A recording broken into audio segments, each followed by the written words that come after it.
It starts with D and ends with T. That's Dreft, the greatest suds discovery in 2,000 years.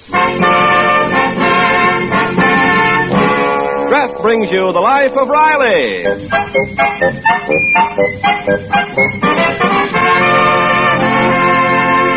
Dreft, D-R-E-F-T, Dreft, Procter & Gamble's sudsing miracle for washing silks, woolens, nylons, dishes, presents the life of Riley with William Bendix as Riley.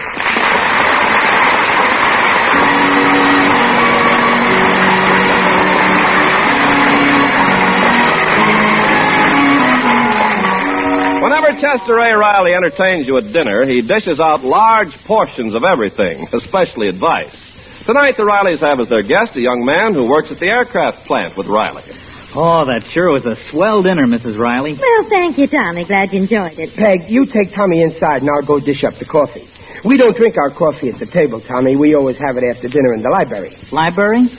Yeah, that's our library over there. Them two Esquires on top of the radio. Riley. Gee, you've got a swell house here. You know, my wife would give anything to have a home like this. Well, she'll have one, Tommy. Just be patient. You're young yet. Peg's right. Owning your own home is a big responsibility. It's a lot of work. It certainly is. Washing windows, mowing the lawn, fixing screens, unblocking the sink. It ties a man down. Sometimes when we have a date, I have to hang around for hours waiting for Peg to get through. Oh, I know there's a lot of work, but it's better than living with your in-laws. Oh, I didn't know you lived with your in-laws. Ever since we got married. It isn't easy. Oh, I don't know. You could be worse off than living with your in-laws. You could be living with, you could be living down in, you could be dead. Oh, don't pay any attention to him, Tommy. Why, when Riley and I first got married, we lived with my folks. Sure, and we got along fine with them. They loved me insanely. Her father was even more insane to me than her mother. Yeah, but, gee, my wife's father, well, he keeps reminding me that I'm dependent on him, like he's giving me charity. Oh, you mustn't feel that way. Well, you're going at this all wrong, Tommy. You see, I knew how to talk to Peg's old man. Now, just a minute, I said. So what if you're giving me free room and board? I'm entitled to a break. After all, I took your daughter off your hands. Why, you never said any such thing. Maybe not those words exactly, but I put him in his place, and that's what you got to do, Tommy. Yeah, I guess so. I'll go get us some hot coffee. It's freezing in here since I fixed that heating system. Excuse me. Oh, gee, I wish I was like Mr. Riley. You know, not afraid of anybody. Tommy, would you like to hear how Riley really handled his in-law problem? Well, he just said Yes, I heard what he just said, but he left out a few details. Well, sure, I'd like to hear all about it. Well, when we first got married, we had to live with my folks. Riley didn't have a job. I kept on with my job, of course, but I didn't make enough to pay rent on a place of our own. Living with my folks wasn't very pleasant. I remember one night...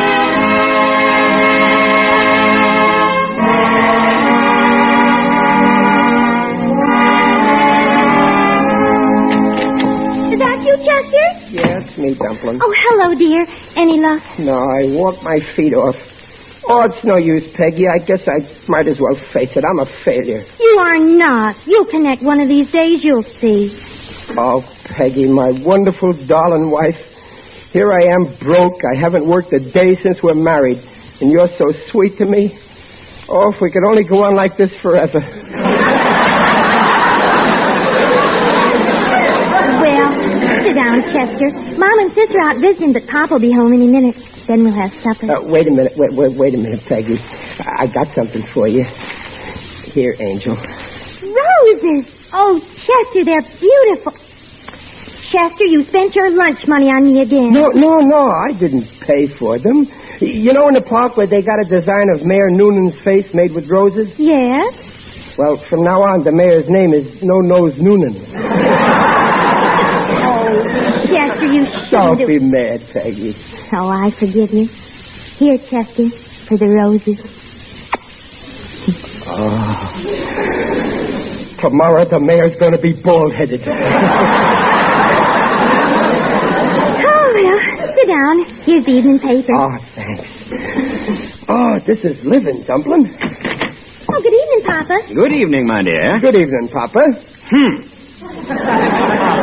Supper's almost ready, Papa. Why don't you sit down? How can I when somebody who doesn't pay a cent toward the rent is sitting in my chair? Oh, Papa, please. Oh, I'm sorry. Here's your chair, Papa. And don't call me Papa. Yes, sir, Mr. Barker. Well, supper's practically ready, Papa. You read your paper. How can I when somebody who isn't paying a cent toward the rent has already got it? Oh, Papa, why are you always picking on Chester? He's trying to get a job. He just has no luck. No luck. He's just lazy. Chester is not lazy. No, he isn't, huh? I met Mr. Pryor today. Told me he offered that husband of yours a job in his theater as an usher, and he turned it down. Oh, Chester, why didn't you take it? Well, I already seen the pictures. I mean, anyway, it was only temporary until the regular usher got back from lunch. Oh, alibis, always alibis. For somebody who doesn't pay a cent. Papa, if you say that once more, Now, look what you've done, you chiseler. Why did I ever let my daughter marry a nincompoop like you? Now you're going a little too far. You can call me a chiseler, you can call me a loafer, but you got no right calling me an nincompoop when you know yourself I ain't got no income.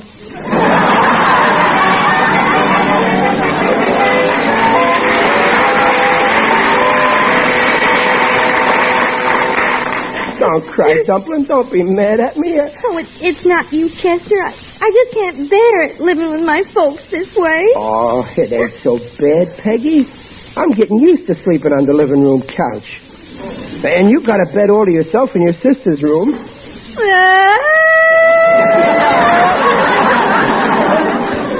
Well, don't you like sleeping with your sister?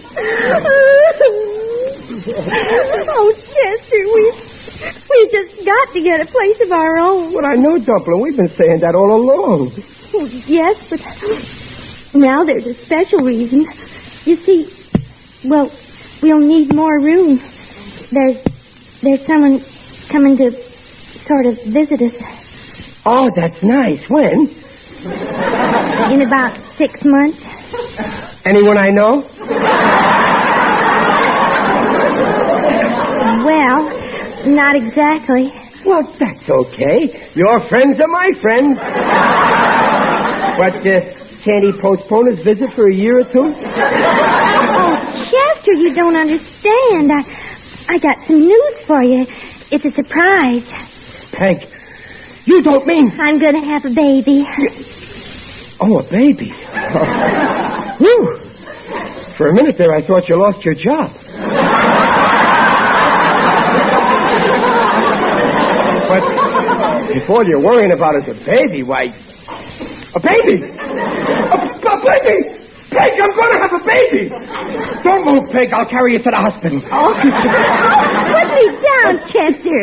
It won't be for quite a while. Oh, Peg, darling, it's wonderful. A baby. And it won't be like the wedding ring I gave you. We'll own the baby outright.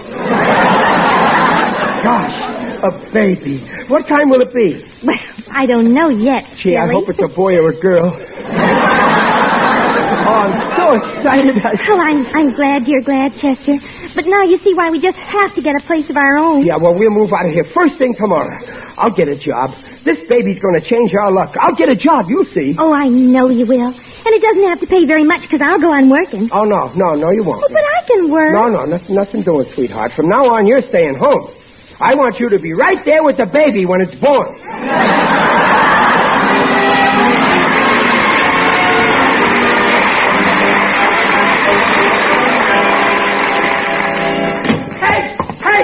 What's the matter? Hey, I did it! Yippee!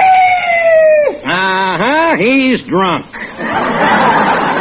For a man who doesn't pay a cent... I ain't drunk, Peg. I got a job. Oh, Papa, do you hear that? Chester's got a job. The depression must be over. Oh, Chester, what kind of a job? How much will you get? What do you do? Oh, it's a swell job. I'm a milkman. I got my own route, and I work on commission. The more I sell, the more I make. Oh, Chester, I just know you're going to make lots and lots of money. And you know what I'm going to do with my first pay? You can start paying some rent around here. Oh, no.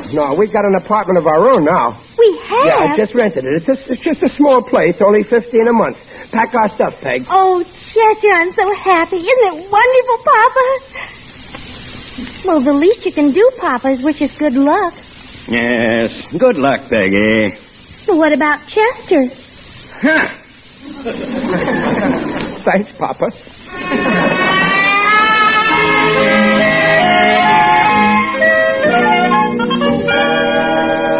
Well, here's the place, Dumplin'. Well, it's sort of out of the way, isn't it? Yeah, well, it's a very quiet neighborhood. It'll be good when the baby comes. Well, come on, let's go take a look at our little penthouse. Well, all right. Let's go up. Not up, down. Down? Yeah, well, you see, it's a sort of underground penthouse. Come on, it's just one flight down. You mean it's in a basement? Well, yeah, but that's good for the baby. He won't be able to fall down the stairs. Well, here it is. Wait, I'll open the door. It just needs a little oil. Well, how do you like it? Huh? Well, it's so dark. There isn't much light. I guess our electric bills will be pretty high. Oh, no, they won't. We ain't got electricity. We got gas. See? Well, what do you think of it? The kitchen's behind that curtain, and the bathroom's behind that curtain, and the bedroom's behind that curtain. And that sofa can be fixed in a jiffy. I'll get a little hair from my horse's tail and stuff it. Believe me, Peg, there's nothing wrong with this place that a little paint, glue, nails, glass, and varnish can't fix. Well, what do you think of it, Peggy? Oh, I like it. Well, gee, Peggy, I know it ain't the nicest place in the world, but it's all our own. And it's very convenient. It's very close to the subway.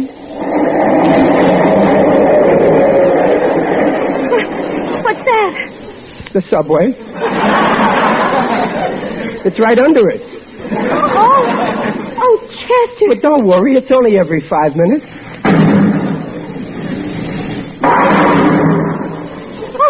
Oh, what's that? It didn't come from below. No, that came from above. We're under a bowling alley.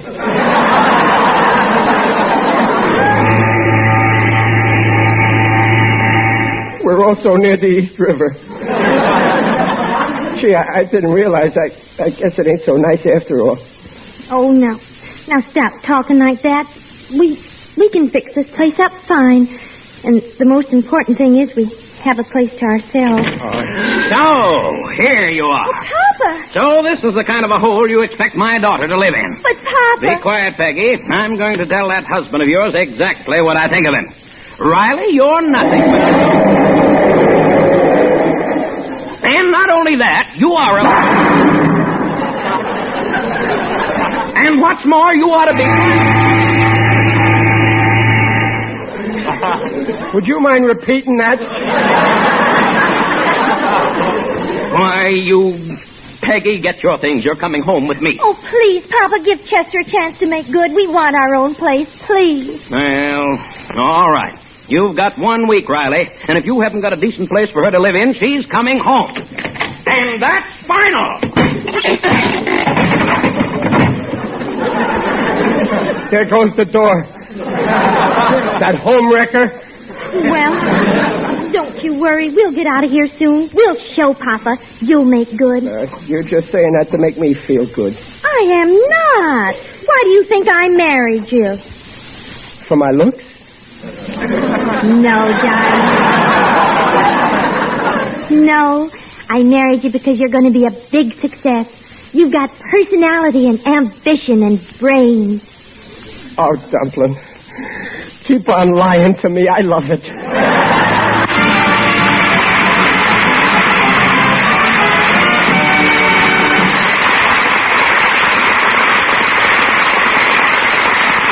We'll bring you the second act of The Life of Riley in a moment. Now, ready? Attention! Here comes Draft.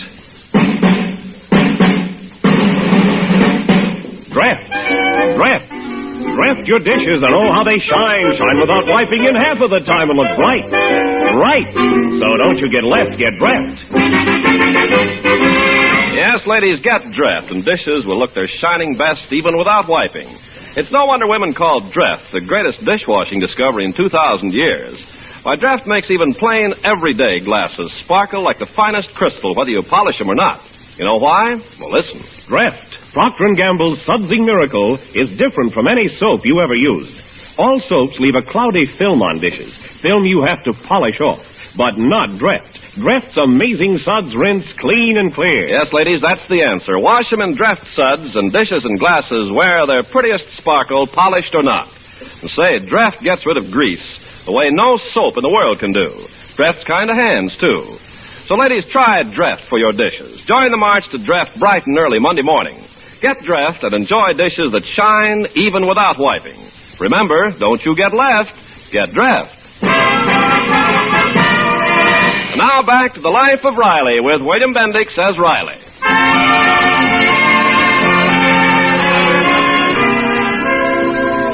Gosh, you and Mr. Riley sure were in a spot with him broke and all. Oh, yes, Tommy. It was pretty awful for us newlyweds. My father gave Riley 1 week to get us a decent apartment, or else I'd have to go home and live with my folks.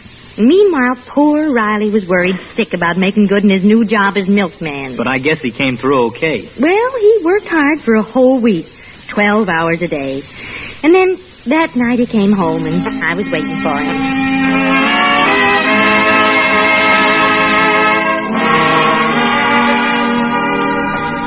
Oh, Chester, you got your first pay envelope. Well, yeah, but wait, Peg. Don't tell me how much you made. Let me open it. I want to be surprised. Oh, I'm so excited.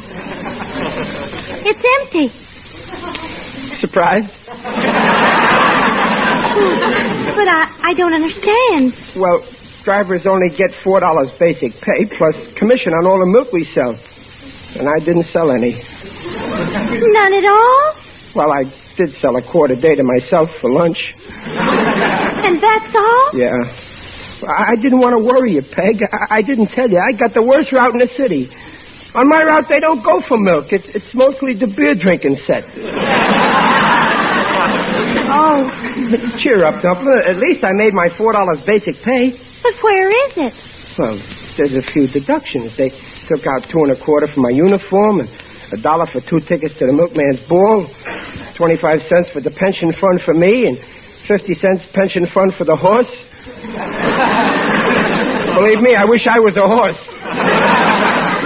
Chester, what do we do? What do we tell Papa? He'll be here tomorrow. I'm going out again right now. Maybe if I sell a lot of milk today, he won't think I'm as big a failure as I really am.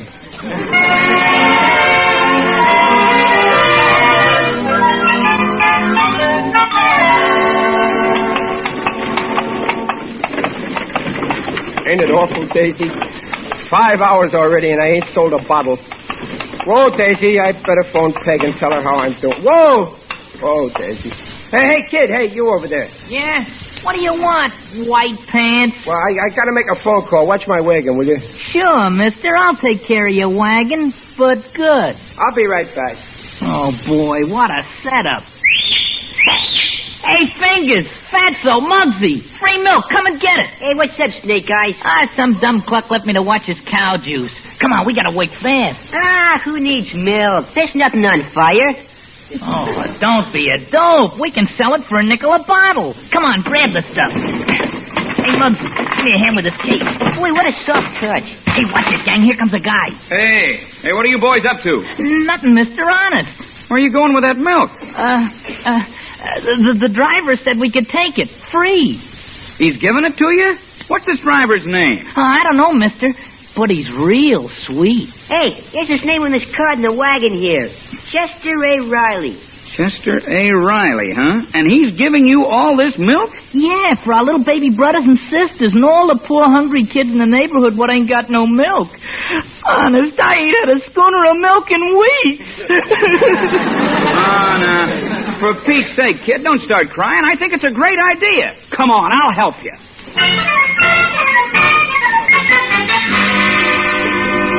Well, here I am, Daisy. Hey, where did the kid go? I told him to wait. Well, say, you know, Daisy, the inside of this wagon looks different. There's something missing. I can't quite put my finger on it, but there's some... My milk! My milk is gone! Help! Police! I've been milked!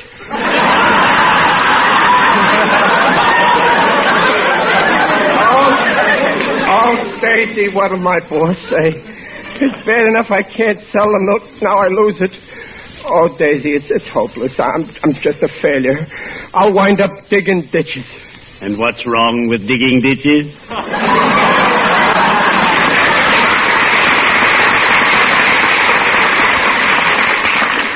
Who's that? It is I, Digby Odell, the friendly undertaker.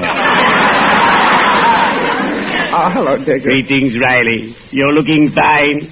Very natural. Oh, Digger, I feel terrible. A bunch of kids just stole all the milk off of my wagon. Oh, you're in the wrong business. They wouldn't dare steal anything from my vehicle.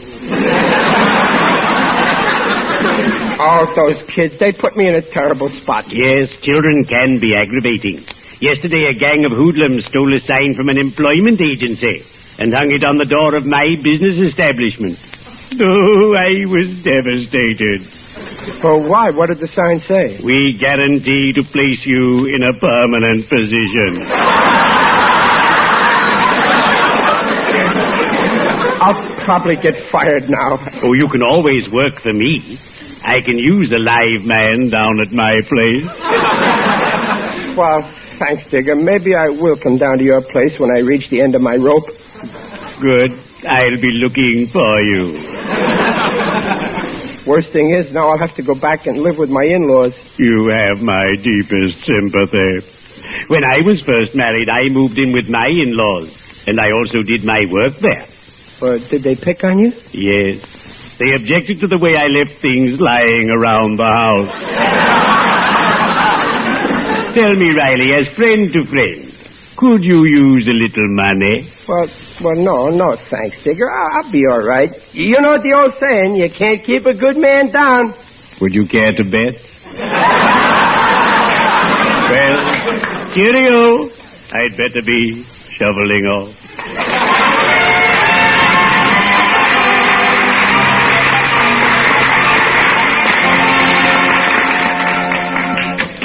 Hello, Mr. Manager. I'm sorry I'm late. Oh, it's you, Riley. I've been waiting 2 hours to check you out. I got a good mind to report you to the boss. Well, come on, let's have it. How many bottles you get rid of? All of them. All of them? On that route? Well, you're okay, Riley. Where's the cash? Well, you see, I haven't got any. You haven't got any? Yeah. You got rid of the milk, didn't you? Yeah, but you see... Now, don't try to tell me you were robbed. I'm wise to those tricks. But I was... You're fired, Riley. And you have that dough here by tomorrow, or you'll wind up in jail. Yes, sir. Thank you. Well, so long. Get out. What's going on here, Joe? Oh, hello, Chief. I just fired this dope here. He means me. Well, what are you hanging around for? Beat it, stupid. Joe, where's this driver, Chester Riley? That's him. Stupid. What? How dare you call my friend Riley stupid? Riley, I'm J.B. Trotter, president of the company. Sit down, my boy. Have a cigar. Yes, sir. But, Mr. Trotter, this... Shut up, Joe. Look, Mr. Trotter, I can explain about the milk. You don't have to, Chet, my boy. It's all here in the paper. Smart of you to tell that reporter. They put it in the paper? Now, listen to this. Kind-hearted milkman gives free milk to hungry babies. Chester A. Riley of Sunbeam Dairies, and so on and so on and so on. Yes, it's all right there on the front page. Why, new orders have been pouring into the office by the hundreds. Thanks to you, Chet. And you thought of this all by yourself. But you don't understand. You think that I... Look, Mr. Trotter, my mother brought me up never to tell a lie. And if I told one now, she'd never forgive me. So listen, you see... Yes, sir, I thought of this all by myself. Oh, Mother, please forgive me.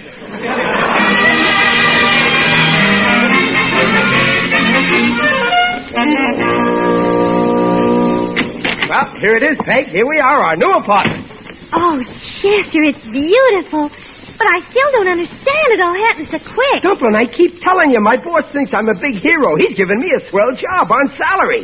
So I went right out and got this apartment. Oh, we're so lucky. Yeah. But the best thing of all, we won't have to live with your father. Oh, I'm so happy. Yeah. Me too.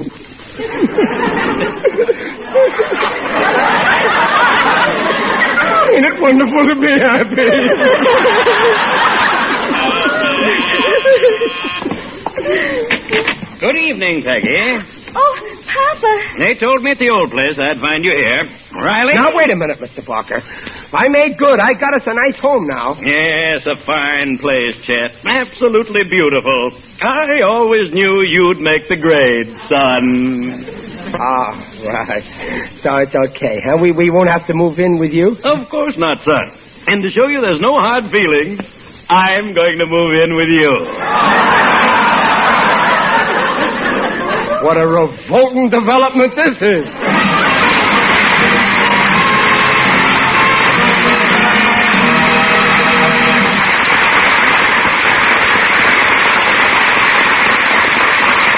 It's a miracle, Suds, ladies. Yes, for all your nice things, Dreft offers brighter, fresher, safer cleaning than any Suds before in history. You want your precious nylons to stay sheer and color fresh? Dreft them. Dreft keeps stockings lovelier and sheerer looking than any soap you ever used. You want that pretty new sweater to look fluffy? Dreft it. Dreft washes woolens softer and fluffier than ever before. And your nice undies, you want them to look bright and gay, washing after washing? Well, Dreft them. Dreft keeps dainty lingerie colors brighter and fresher far longer than even expensive soap flakes. You see, Dreft Suds rinse clear. They never leave a dulling soap film in fabrics the way all soaps do. So, pretty washables look their loveliest. Discover Dreft's wonders for your nice things. Get Dreft in the bright green package. Sure, don't get left. Get Dreft. Well, that's the story, Tommy. Some story. After hearing about Mr. Riley, I guess I'm not doing so bad with my in-laws after all. Well, here's the coffee. Sugar and cream, Tommy? Yeah, thank you. Now, what was we talking about? Oh, yeah, in-laws.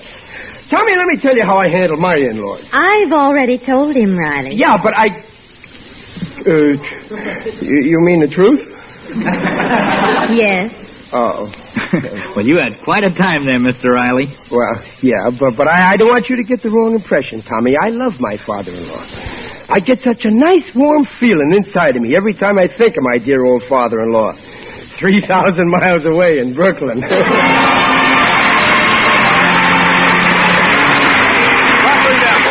Dreft, the sudsing miracle for soaps, nylons, woolens, dishes, invites you to be their guests. Next week, you hear The Life of Riley with William Bendix as Riley. William Bendix will soon be seen in the Paramount picture Blaze of Noon. The Life of Riley is produced by Irving Brecker and is directed by Don Bernard. Music by Lou Kozloff. The script by Alan Lipscott, Reuben Ship, and Jack Brecker. Mrs. Riley is Paula Winslow, Digger Odell is John Brown, Peg's father is Lou Merrill, and Tommy is Gil Stratton. This is Ken Carpenter inviting you to listen again next week to The Life of Riley and reminding you for faster, brighter, safer cleaning than any suds before in history, use Dreft. Don't get left, get Dreft.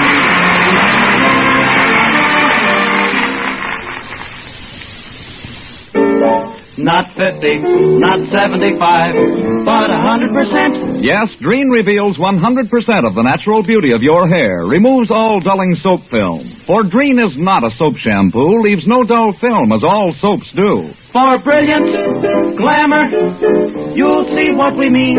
'Cause your hair can have that dazzling sheen the very first time that you use Dreen. Never before Dreen could any shampoo leave hair so lustrous yet so easy to manage.